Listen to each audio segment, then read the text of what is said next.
Assalamualaikum warahmatullahi wabarakatuh. Salam sejahtera buat kita sekalian. Pada video kali ini saya akan berbagi informasi terkait dengan struktur dan masa bakti organisasi BUM Desa berdasarkan peraturan pemerintah nomor 11 tahun 2021 tentang BUM Desa.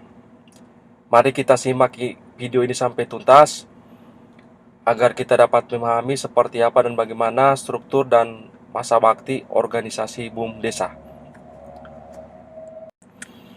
Nah, isu yang belum diatur sebelum adanya peraturan pemerintah nomor 11 tahun 2021 terkait dengan BUM Desa.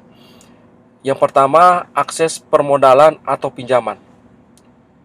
Nah, di masa mendatang BUM Desa atau BUMDes bersama ini dapat mengajukan pinjaman dengan ketentuan performansi dan kejelasan aset yang akan dijaminkan. Karena ke depan, dengan lahirnya PP 11, BUMDes ini dapat bisa mengakses permodalan ke pihak lainnya. Yang berikut, terkait dengan pajak dan retribusi BUMDes. Nah, lahirnya PP nomor 11 tahun 2021 ini ada kewajiban bagi BUMDes dalam rangka kesepahaman mengenai insentif retribusi dan perpajakan bagi BUMDes. Sehingga proses yang telah dilakukan oleh BUMDes dalam rangka pengadaan barang dan jasa ini seluruh BUMDes ini harus melakukan retribusi atau perpajakan bagi BUMDes itu sendiri. Yang berikut adalah yang ketiga, pemberhentian kegiatan usaha. Lahirnya PP 11 2021 sebagai badan hukum ini tidak dapat dibubarkan melainkan hanya boleh dihentikan kegiatan usahanya. Artinya, apabila ada unit usaha yang dianggap belum berhasil menjalankan bisnisnya, yang akan kita evaluasi atau kita hentikan adalah unit usahanya, bukan BUMDesnya. Karena BUMDes ini sebagai badan hukum yang tidak dapat dibubarkan. Yang berikut adalah business judgment roles. Artinya, penasehat, pelaksana operasional, dan pengawas tidak serta-merta dapat dilaporkan ke aparat penegak hukum. Ketiga organ ini adalah pelaksana keputusan musyawarah desa atau musyawarah antar desa.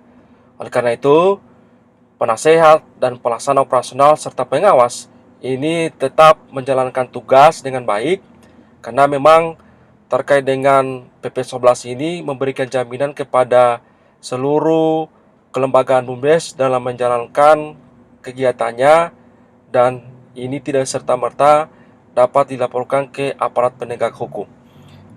Yang berikut adalah bantuan ke BUM Desa. Implementasi atau implikasi dari adanya badan hukum ini BUM Desa dapat dibantu langsung atau melalui APBD Desa seperti yang sudah berjalan sebelum pengaturan ini. Artinya, dengan adanya badan hukum, maka bantuan ke BUM Desa ini bisa langsung melalui APBD Desa atau dari pihak lain. Nah, yang ketiga, transformasi dan integrasi. Nah, lahirnya PP 11 2021, pengelolaan dana bergulir masyarakat ex-PNP Mandiri Pedesaan ini harus bertransformasi menjadi BUM Desa bersama dengan tujuan memberikan kepastian hukum dan perlindungan pada aset masyarakat. Nah, yang berikut adalah perangkat organisasi BUM Desa. Nah, perangkat organisasi BUM Desa ini terpisah dari organisasi pemerintah desa. Nah, organisasi perangkat BUM Desa ini terdiri dari musyawarah desa atau musyawarah antar desa. Yang berikut adalah penasehat, kemudian pelaksana operasional, dan pengawas. Nah, musyawarah desa dan musyawarah antar desa ini adalah sebagai panglima tertinggi dalam menentukan penasehat, pelaksana operasional, dan pengawas. Nah, pelaksana operasional ini diangkat melalui musyawarah desa. Pelaksana operasional ini terdiri dari direktur, kemudian sekretaris, kemudian bendahara, kemudian unit usaha yang disepakati melalui musyawarah desa. Nah, pelaksana operasional ini disesuaikan dengan kebutuhan dan kondisi desa. Kemudian pengawas. Nah, pengawas adalah dibentuk dan diangkat melalui forum musyawarah desa. Terkait dengan bagaimana pengangkatan pengawas, ini harus disepakati melalui forum musyawarah desa terkait dengan jumlah, tugas, dan kewajiban serta kegiatan-kegiatan yang menjadi tanggung jawab dari pengawas, termasuk juga pelaksana operasional. Selanjutnya, masa bakti organisasi kelembagaan BUMDes.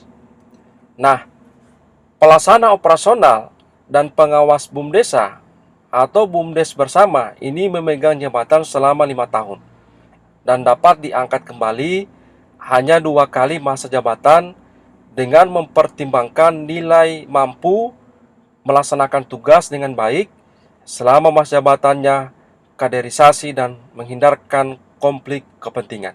Artinya, masa jabatan pelaksana operasional dan pengawas ini selama 5 tahun dan bisa diangkat kembali hanya 2 kali masa jabatan. Nah, selanjutnya terkait dengan ketentuan peralihan. Yang pertama, BUMDes bersama yang telah ada wajib menyesuaikan dengan peraturan pemerintah ini paling lama 1 tahun terhitung sejak peraturan pemerintah yang diundangkan. Yang kedua, pelaksana operasional dan pengawas tetap menjabat sampai berakhirnya masa jabatan. Saya kira ini yang dapat saya sampaikan, berbagi kepada kita sekalian. Semoga video ini bermanfaat. Terima kasih, salam berdesa.